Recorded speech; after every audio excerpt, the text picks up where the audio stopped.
Hey y'all, welcome back to the Free Black Women's Library YouTube channel. Thank you so much for clicking on this video. Thank you for liking this video and thank you for subscribing to my channel. Welcome to another Rambly reaction.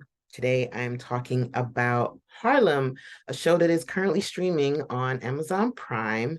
It is in its second season and it is a show about a four-woman friendship similar to shows like Insecure, Girlfriend, Sex and the City, Golden Girls. In this show, we have Ty, Camille, Quinn, and Angie. So I am talking about season 2, episode 3. It's called An Assist From The Sidelines. It is directed by Stacey Muhammad. Shout out to Stacey Muhammad. I'm a huge fan of Stacey Muhammad, okay? The director, huge fan.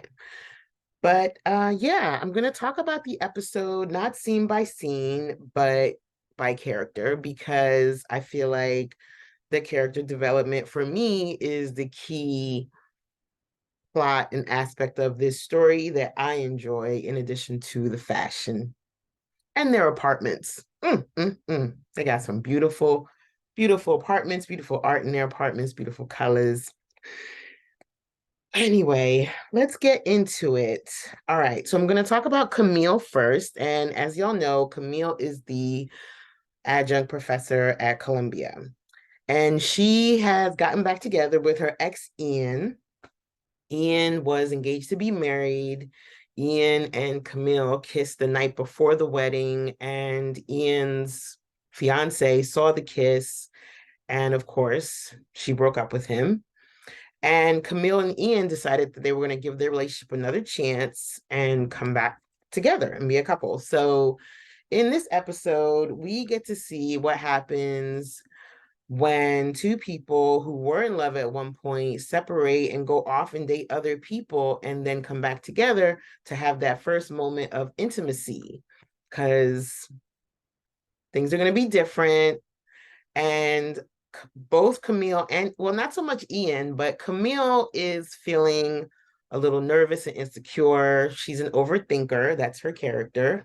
And so she is noticing that Ian's got some new moves. He does sex a little bit differently, a little bit better.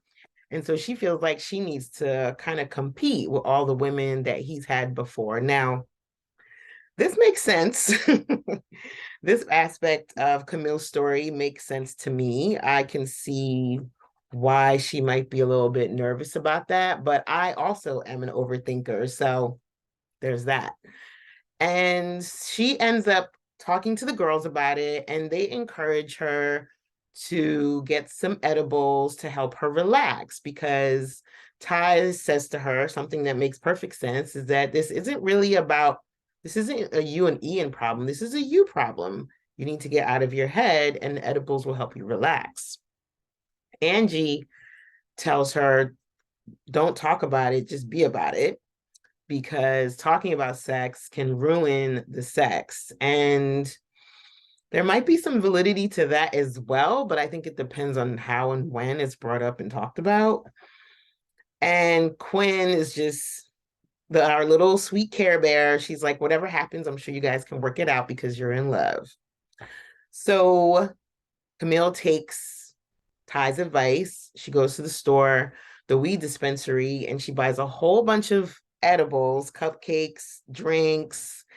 And this is true to life for 2023. It is very interesting to be the type of person who engages with cannabis, as a Black person who engages with cannabis living in New York City, and it being illegal for so long, and now it's legal. And I appreciate the moment when when Camille says it's weird doing something that people are locked up for. And I definitely felt her on that. And it is weird to see people like smoking weed on the sidewalk, to see all of these weed shops. There's so many weed shops in Brooklyn, y'all. It's like weed shops, Chinese food stores, liquor stores, churches, fast food spots, and like little pockets of like really fun, cool, safe spaces like the Free Black Women's Library.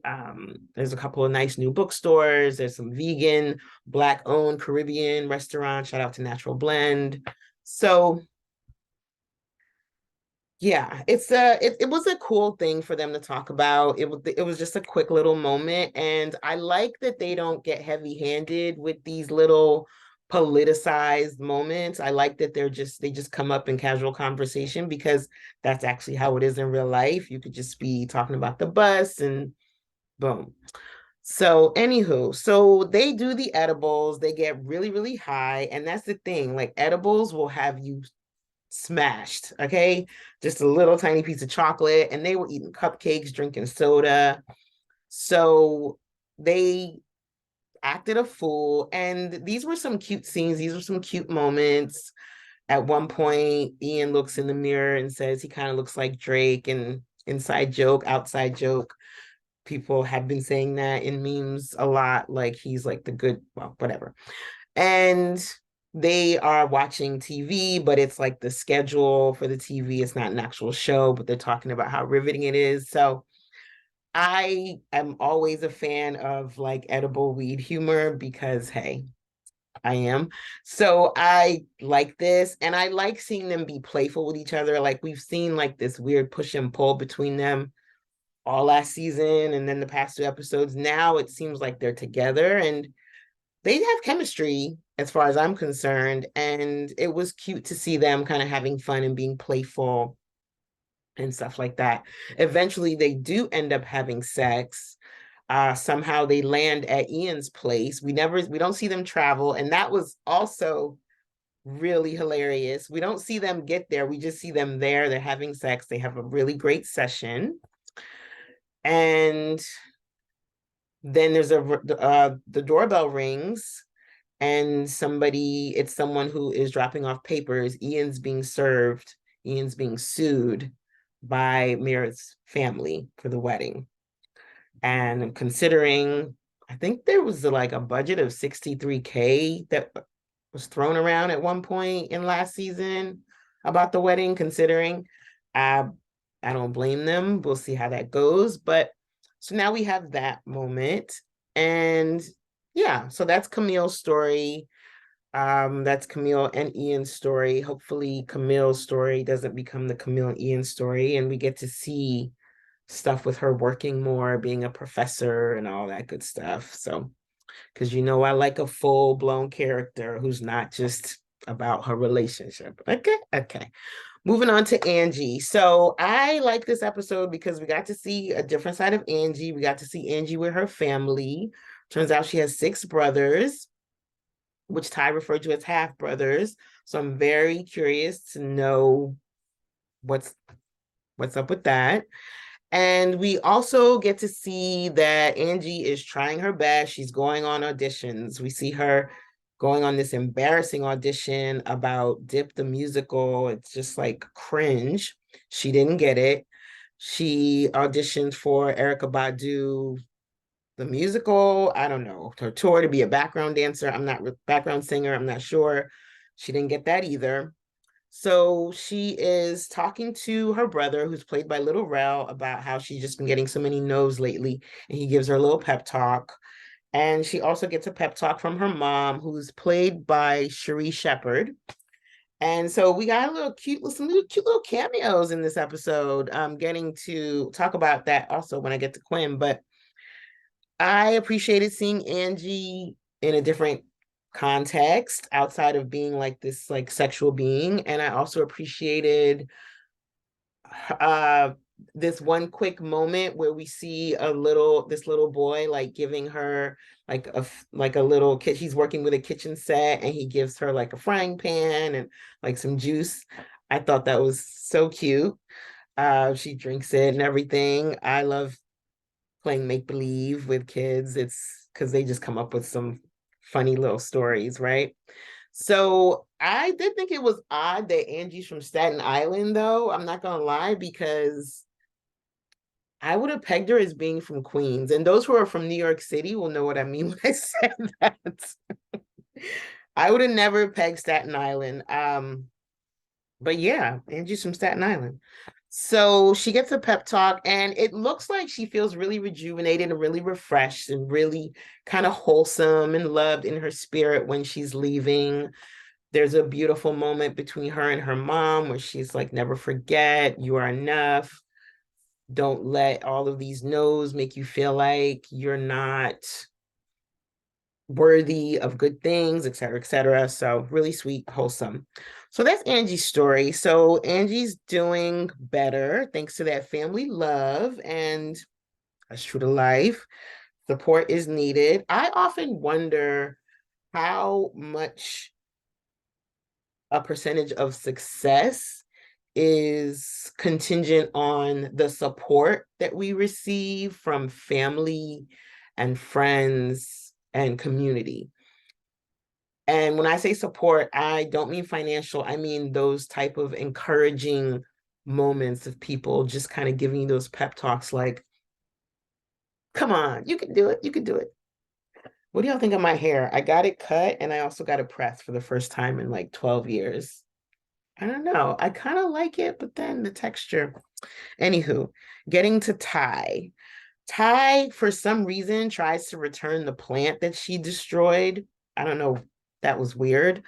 I think something might be brewing between her and the plant lady, because y'all know that that's Rachel True, who's an iconic actress from The Craft and the show Half and Half. So there's a reason we keep seeing her. I think they might have a thing, but it's going to be like maybe a meet cute thing. I don't know. I don't know. But either way, Ty tries to return the plant, and she ends up getting sparked by this idea from the conversation with the plant lady that you want to learn how to take care of something. Don't you have some people in your life that can offer you an example of what that means to be caring? Not me, but someone. So Ty ends up leaving because she gets this idea that she has these two friends named Evan and Alicia who have been together for years. So hooray to seeing another Black lesbian couple. And she says she'll spend some time with them just to observe what it looks like to be in what seems to be a healthy, good relationship. So she goes to Evan Alicia's house. She stays, Brandon is still at her apartment. So she stays with Evan and Alicia while Brandon is squatting. And she ends up getting kind of bored because Evan and Alicia are boring to her. They weren't boring to me. I said, please, let me have somebody that I could just cozy up on a couch with and watch, binge some basic ass TV. Let me have somebody that I could cook meals with and clean with.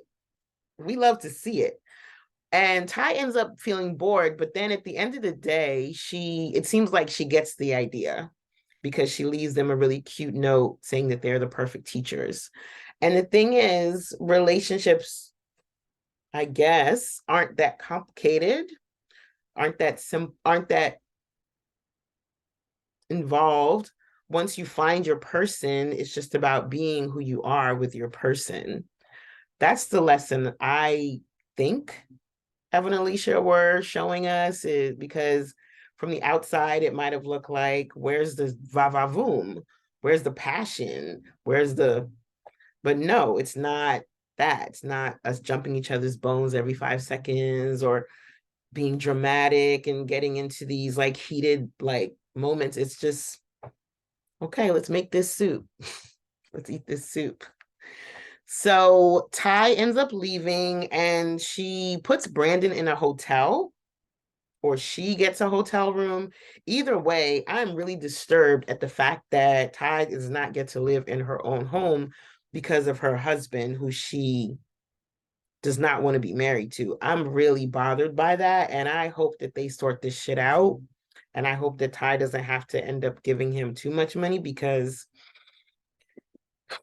there's all this talk right now on social media about, oh, why don't Black women want to get married? This is a perfect example. This right here. Oh, God. Anywho, all right, let's get to my baby Quinn. Now, y'all know I have a soft spot for Quinn because she reminds me of me. Just overly involved in wanting to be in a relationship and like well, no, I won't say that. Just really hungering for romantic love. I'll say that. I'm not needy, but I do empathize with her character because romantic love is just something that certain people just seem to struggle with. And it has nothing to do with beauty or charm or intelligence or anything. There's just certain people out there who struggle with romantic love. And I think Quinn represents us. Either way, it's her dad's birthday and they're going golfing for dad's birthday. Her dad is played by Rick Fox, who I love seeing Rick Fox acting because he is a good actor. He was on that church show that was on BET for a little while.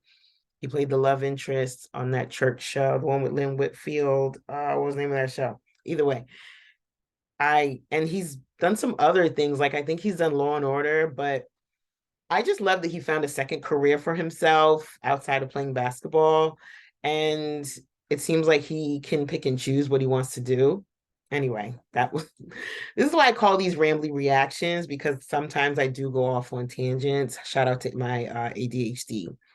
But Quinn and her dad are very close. So her relationship with her mom is tense, but it seems like her and her dad are very close and get along well. And he could tell that something is wrong as soon as he hugs her. She hugs him a little too long. And she tells him about her and Isabella breaking up, and he sympathizes. And then Quinn's mom shows up with this dude, Michael, with this angular flat top. And she's trying to do the whole hookup thing. And mom means well, right? Mom means well. And there are definitely occasions where mom might bring a man or potential partner around.